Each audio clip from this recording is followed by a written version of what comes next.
Seja bem-vindo ao canal História dos Videogames. Nesse primeiro episódio da nova série Viagem no Tempo, vamos até o ano de 1995. Este foi um ano significativo na história dos videogames. Foi em 1995 que diversos sistemas de sucesso foram lançados, como o Sega Saturn e o famigerado Sony PlayStation no mercado ocidental. Foi também nesse ano que o grande fracasso da Nintendo, o Virtual Boy, chegou às lojas de todo o mundo. O Sega 32X já estava no mercado há algum tempo, e o 3DO e o Atari Jaguar estavam saindo de cena.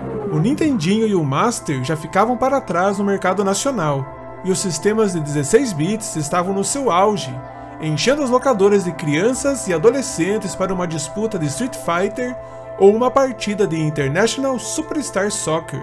Foi um ano de destaque também em outras áreas da tecnologia. Em março deste ano, o site de pesquisas Yahoo foi ao ar, e em agosto a Microsoft lança o software de computador que revolucionaria o mercado, o Windows 95. Talvez você tenha comprado seu primeiro sistema de videogames durante esse ano.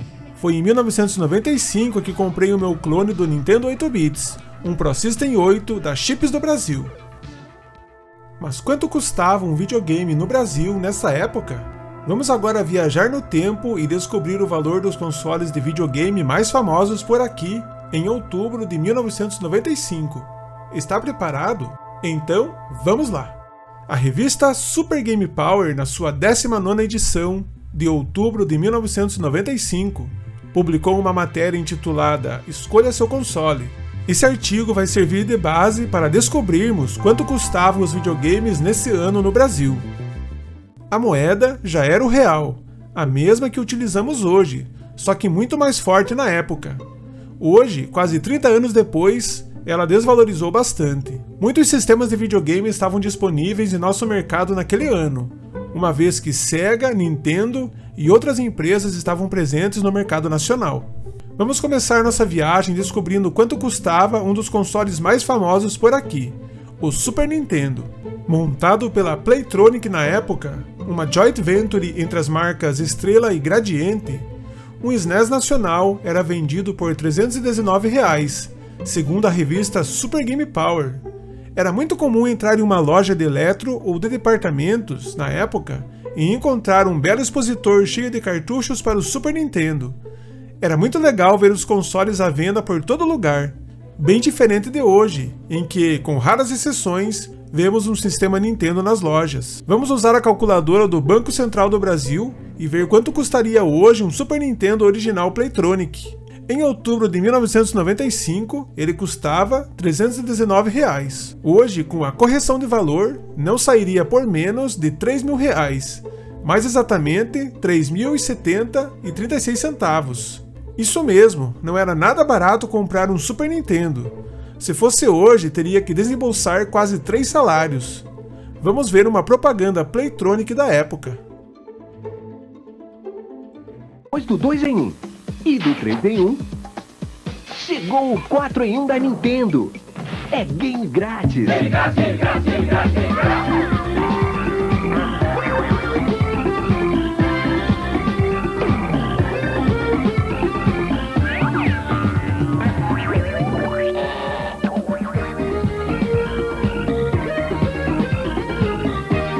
Este Papai Noel para dar um presente que vale por 4. Mas, e quanto custava um Master System produzido pela Tectoy? Um clássico dos anos 90, o Master vendeu milhões de unidades no Brasil e se tornou um dos sistemas mais bem-sucedidos no mercado nacional. Quantos de vocês não tiveram um Master com um Alex Kidd na memória? Mas quanto custava um SMS em 1995? Comentando que o Master System da Tectoy reaqueceu a febre pelos games depois do declínio do Atari, com milhões de consoles vendidos no Brasil, a Super Game Power trouxe o preço do videogame, R$ 125,99. Vamos fazer a conversão e ver quanto custaria hoje. Bem, para um console que já estava no mercado há bastante tempo, o preço assusta um pouco. Hoje, o Master não sairia por menos de R$ 1.212,65. Vamos assistir um comercial nacional da época.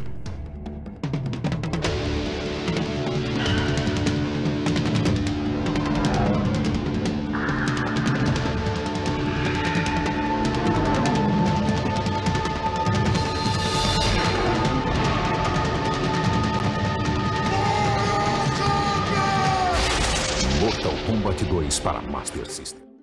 Mas tínhamos também os portáteis nacionais. Um deles era o conhecido Game Boy. E quanto custava? Sobre o portátil, a revista fez o seguinte comentário: sistema de 8 bits monocromático, o pequeno Game Boy é a opção para quem quer diversão rápida e sem problemas com os fios. Possui uma boa autonomia com pilhas. Seus jogos são compatíveis com o SNES, usando-se um adaptador. Preço: R$ 119. Hoje o Game Boy fabricado pela Playtronic custaria R$ 1.145,37. Muitos anúncios do portátil podiam ser vistos nas revistas e comerciais da época. O concorrente direto do Game Boy, o Game Gear, com sua bela tela colorida e disposição na horizontal, fabricado pela Tectoy na sua fábrica em Manaus, com parte da produção feito na Evadim, uma coligada, saía por não menos de R$ 189. E quanto custaria para comprar hoje? O preço era salgado, em torno de R$ 1.819,12. Seria mais caro que o Nintendo Switch portátil. Tem os melhores jogos do Master System e do Mega Drive. Game Gear, o videogame do futuro já está aqui. Capitão Fred, está escurecendo. É hora de voltar para a nave. Esse aqui também funciona no escuro. Sabemos que comprar videogames no Brasil nunca foi uma tarefa fácil, mas esse console conseguiu superar quase todos os outros no quesito preço. O sistema Neo Geo CD era certamente um dos videogames mais caros no mercado nacional no final de 1995.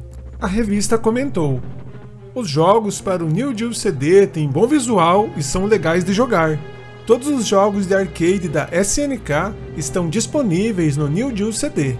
Mas nem tudo são flores. É preciso um pouco de paciência ao esperar os jogos carregarem.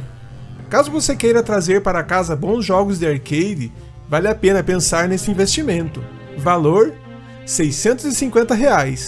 Isso mesmo, um Neo Geo CD sairia hoje por R$ 6.256,22. Seria como comprar um videogame de nova geração. O Mega Drive, o primeiro 16 bits em território nacional, produzido pela Tectoy, ainda fazia boas vendas nesse ano. Com o Saturn ainda ganhando força, o Mega era o carro-chefe da empresa por aqui. Seu preço era de R$ 289,99 e com valor corrigido sairia por R$ 2.791,14. Agora, se você quisesse ter também o add-on 32X, teria de desembolsar mais R$ 399,99 ou R$ 3.840,36 em conversão direta. Tudo sairia mais de R$ 6.500. Não é à toa que o 32X não vendeu muitas unidades. O velho e bom Sega CD estava no seu fim de carreira, mas por aqui ainda contava com certa medida de popularidade. A revista comentou: enquanto o Mega Drive estiver em alta, o mesmo acontece com o Sega CD. Junto com o 32X, o CD-ROM da Sega promete enfrentar a concorrência do Saturn. Com o Sega CD, os jogos do Mega Drive podem chegar a 540 MB de memória, além de aumentar a qualidade sonora do 16 bits da Sega. O Sega CD custava R$ 349, hoje R$ 3.359,11. Bem, não é preciso nem comentar que o Megazord custaria quase o preço de um carro básico usado hoje. E quanto custava na época o grande fracasso da Nintendo, o Virtual Boy?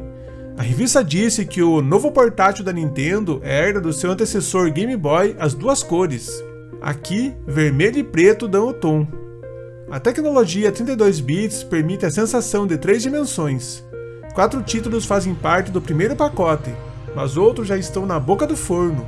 O preço inicial do Virtual Boy era de nada menos que R$ 399, R$ 3.840,36 nos valores atuais.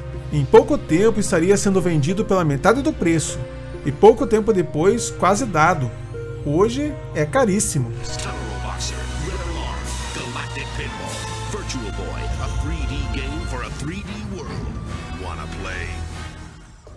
32 bits e gráficos poligonais de primeira.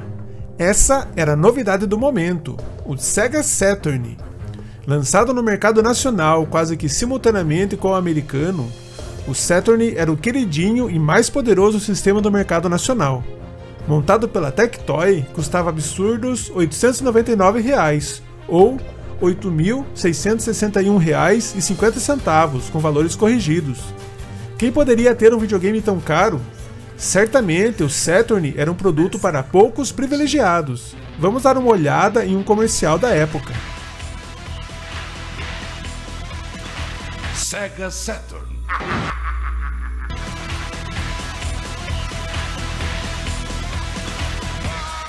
O poder dos 32 bits em CD. 8 processadores. Mais de 16 milhões de cores.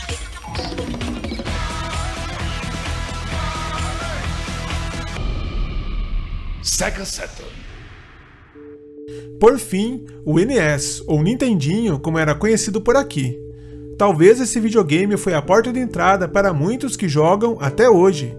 Um campeão de vendas, o Nintendinho já estava aposentado em muitos mercados, mas por aqui a Playtronic ainda fabricava o 8 bits. Era possível encontrar muitos cartuchos de NES nas locadoras ou com vendedores ambulantes que comercializavam cartuchos piratas. O Nintendinho saía por R$ 129, valor convertido R$ 1.241,62. A Playtronic continuaria a produzir o NES nacional por mais algum tempo, até tirá-lo de cena depois da chegada do Nintendo 64. O que acharam desses preços? De fato, desde os tempos dos clones do Atari Pong e do 2600, comprar videogames no Brasil não é uma tarefa fácil. Talvez muitos de nós, ainda crianças na época, ganhamos nossos consoles à custa de muita insistência com os pais ou avós. E certamente eles faziam grandes sacrifícios para comprar esses aparelhos tão caros. Talvez até mesmo deixando de comprar alguma coisa que eles gostavam, ou outro produto necessário para a família. Voltando para os dias atuais, podemos agora ter mais consciência da árdua tarefa que eles tinham. Eu gostei bastante dessa matéria e vou publicar a revista no site historiadosvideogames.com. Quer ver a edição completa? Então acesse lá. Muito obrigado por assistir a mais esse episódio. Gostou do vídeo? Então deixe seu comentário e até o próximo.